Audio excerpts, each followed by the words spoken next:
É a Cíntia. Tinha visto antes de começar. Cíntia pergunta: Padre Fábio, eu estou para escolher os padrinhos do meu filho que vai nascer, padrinhos de batismo, e estou em dúvida. Tenho um casal de amigos que são os mais próximos de nós, da nossa família, mas eles não são cristãos praticantes. Mesmo assim, meu marido insiste que eles sejam os padrinhos do nosso filho. Está correto isso, padre? Gostaria que o senhor nos ajudasse a entender o significado dos padrinhos. Não está correto não, minha filha. Isso a gente erra demais mesmo. Padrinho de batismo não é enfeite, viu? Padrinho de batismo não é prova de amizade. Ah, nós somos muito amigos, então eu vou levar para ser o padrinho do meu filho. Não. Padrinho de batismo é responsabilidade. São as pessoas... O significado é tão sério que, na ausência do pai e da mãe, os padrinhos são os primeiros responsáveis pela formação religiosa dos filhos. Do filho, né? Do afilhado, no caso. Como é que você vai confiar a formação religiosa do seu filho a um casal que não é praticante, que não tem uma experiência religiosa? Só porque eles são amigos de vocês? Não. Vocês estão traindo o significado do batismo. Vocês estão negligenciando com o filho de vocês a oportunidade de ele ter pessoas que realmente contribuirão no processo da educação cristã dessa criança. Então, definitivamente, padrinho não é para ser elogiado, para ser homenageado com a sua amizade, não. Você vai buscar alguém que de fato tem uma proximidade com vocês e que esteja comprometido para que aquela criança viva uma experiência cristã. Ah, eu vou convidar ele porque ele é rico e ele vai dar presente para o meu filho. Está errado. A riqueza que nós queremos do padrinho é a vida cristã. Isso porque isso acontece demais, né? Às vezes, vão convidar ele porque ele vai dar presente. Não tem que dar presente. Essa história do presente, isso foi uma coisa que a gente foi substituindo pela nossa incapacidade de dar o essencial. Isso são as convenções sociais que vão retirando o significado do verdadeiro, né? O verdadeiro significado de ser padrinho de alguém. Ser padrinho de alguém é você estar comprometido com a vida cristã daquela pessoa. E você vai entrar em cena se você souber que pai e mãe não estão fazendo o que deveriam fazer. Porque, volto a dizer, a responsabilidade é do pai e da mãe. O padrinho e a madrinha, eles vão apenas auxiliar quando necessário, quando convocados. Eu também não vou ficar lá entrando na vida daquela pessoa e dando palpite na vida dela, não. Eu como padrinho, você como madrinha, nós temos a oportunidade, a responsabilidade de observar se realmente aquela criança está sendo orientada dentro da vida cristã. E aí nós contribuímos. Agora, se o pai e a mãe estão correspondendo ao papel que eles têm, resta-nos levar a vida inteira os afilhados no coração e colocá-los dentro da nossa oração constante. A minha madrinha e o meu padrinho, por exemplo, Alcibiades e Maristela, são lá de Formiga. Eu nunca mais encontrei-me com eles. A vida ficou cada vez mais nos distanciando. Mas eu sempre levo eles no meu coração de uma maneira muito especial, porque minha mãe me ensinou isso desde criança. O seu padrinho e a sua madrinha rezam por você todos os dias. E todas as vezes que eu me encontrava com eles, eu escutava isso deles. Você faz parte das nossas orações. Gente, e ela sabia muito bem que minha mãe e meu pai estavam me orientando dentro do cristianismo, como eu deveria ser orientado. Então, o papel dela era de retaguarda. Estamos aqui na oração. Isso aqui é um presente maior do que você saber que você está recebendo oração de quem te ama. A oração é a oportunidade que nós temos de ficar em comunhão com quem a gente ama. Essa é a melhor maneira de você ser padrinho, de você ser madrinha, né? É você colocar diariamente, igual os meus padrinhos e madrinhas de ordenação, eu tenho certeza que rezam por mim, que rezam pelo meu sacerdócio. Esse é o maior presente, é o único presente que eu preciso receber deles. Claro que se você quiser presentear, se você tem uma proximidade muito grande com seus afilhados e você faz questão de presenteá-los todo ano, tudo bem. Volto a dizer, é uma convenção social que você faz, mas que você não esquece do essencial, que é o seu papel de guardião daquela fé. Isso é o mais importante. E em relação, minha gente, ao testemunho que nós damos, né? Eu tenho ficado muito preocupado, como muitas vezes nós estamos errando muito, por causa muitas vezes da nossa negligência, ou até mesmo a nossa incapacidade de compreender o cristianismo como ele merece ser compreendido. O cristianismo não é um conjunto de obrigações, o cristianismo definitivamente não é uma mochila pesada que nós levamos nos ombros, como imposições, não. É um conjunto de propostas que nos libertam. A palavra de Jesus tem o poder de nos libertar. E esse é o grande testemunho que nós podemos dar aos outros, minha gente. Pode ser que você nunca seja um grande pregador, que você não tenha o dom da oratória, mas você tem o dom de viver, e viver bem. Sabe, quando você recruta tudo o que é bom, quando você não perde a oportunidade de buscar todos os instrumentos humanos que facilitam, ou que nem que facilitam, não vou usar outra palavra, né? Que viabilizam a sua superação. Como nós dizíamos, daquela pessoa que se reconhece alcoólatra e que entra num processo de recuperação lá no AA, os alcoólicos anônimos. Em casa nós vimos isso, eu vi o meu pai passar por esse processo. Meu pai, num momento da vida, enfrentou o problema do álcool e foi recuperado pelo AA. Serei sempre muito grato.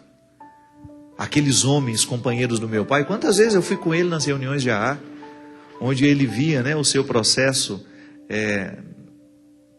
ser vencido diariamente, né? E a medalha não, como é que eles chamavam aquilo? A ficha. Recebe a ficha de 1 mês, tem uma cor. A ficha de 2 meses tem outra cor, de sobriedade. Eu me lembro a festa que foi lá em casa quando meu pai recebeu a ficha de 1 ano. E depois assim, sucessivamente. E lá a gente tinha a oportunidade de ouvir o testemunho daqueles homens, gente, que estavam sóbrios há 20 anos e não deixavam de frequentar o AA. Porque o grande problema do alcoólatra é ele não reconhecer que é alcoólatra. E lá todos reconhecem. Então, boa parte do problema já foi vencido. Por quê? A partir do momento que a gente reconhece que nós temos uma fragilidade, nós começamos a nos ajudar. Então aquele testemunho lá de toda semana, aquela reunião de toda semana, fortalecia no coração do meu pai. Era um passo que ele dava na direção dessa ajuda. E que fazia com que ele tivesse condições de superar as suas mazelas, de superar o seu vício. O meu pai me evangelizou muito assim, porque meu pai não era um homem de palavra, de saber falar discursos. O meu pai era um homem muito simples, ele não tinha muita facilidade de falar. Então eu observava era o jeito como ele vivia. E o meu pai procurava viver de maneira cristã nas pequenas coisas. Né? Meu pai tinha gestos assim no dia a dia que ainda hoje mexem comigo. Meu pai, eu não me lembro, não tenho recordação de alguma vez que meu pai tenha levantado da mesa e deixado o prato em cima, sujo.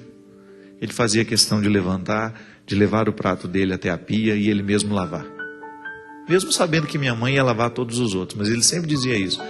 O meu eu lavo, e se todo mundo fizesse a mesma coisa, a sua mãe lavaria muito menos pratos ao longo da vida. Que sabedoria, né?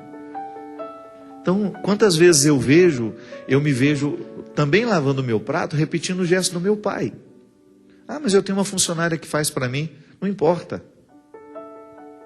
Eu posso colaborar. Eu posso ter um gesto que não me custa, mas não custa nada. A não ser que eu esteja atrasado, não tenho condições de fazer aquilo. Mas se eu estou no meu dia a dia lá em casa, eu faço questão de colaborar. Eu faço questão de colaborar com a ordem da casa. Porque isso para mim é cristão. O cristianismo me ensina isso.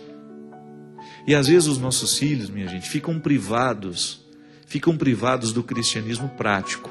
Nós só damos a eles o cristianismo teórico. Mas a teoria, ela não pode nos sustentar durante muito tempo. Uma teoria, quando ela não vira, quando ela não alcança as estruturas práticas da vida, ela corre o risco de cair no esquecimento ou até mesmo de ser apenas um quadro na parede. E nós não podemos permitir que o nosso cristianismo seja um quadro na parede. Porque na hora que nós precisamos viver, quando nós somos impactados pelas dificuldades da vida,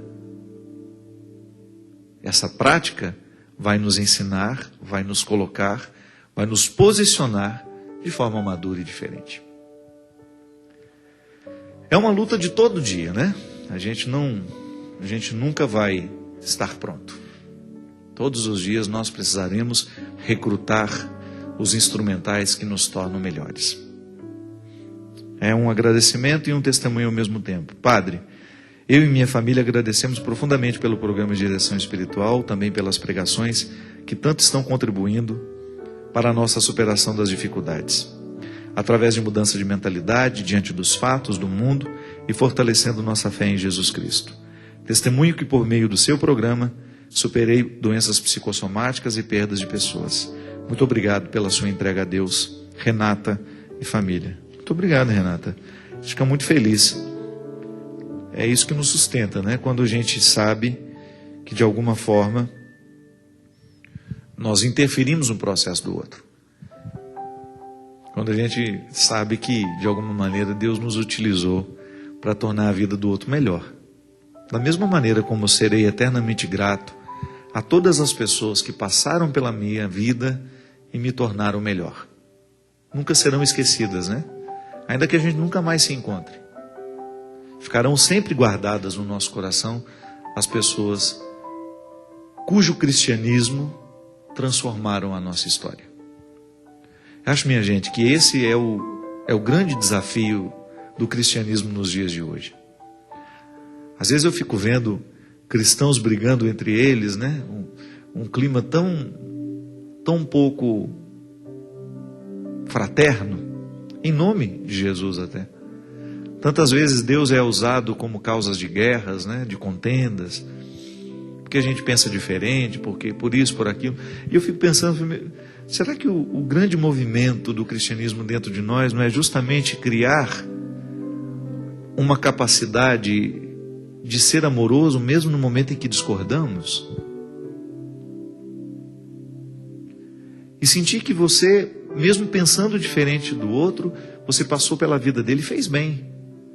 E ele, mesmo sendo totalmente diferente de você, mesmo não crendo da maneira como você crê, ele passou pela vida e ele fez um bem.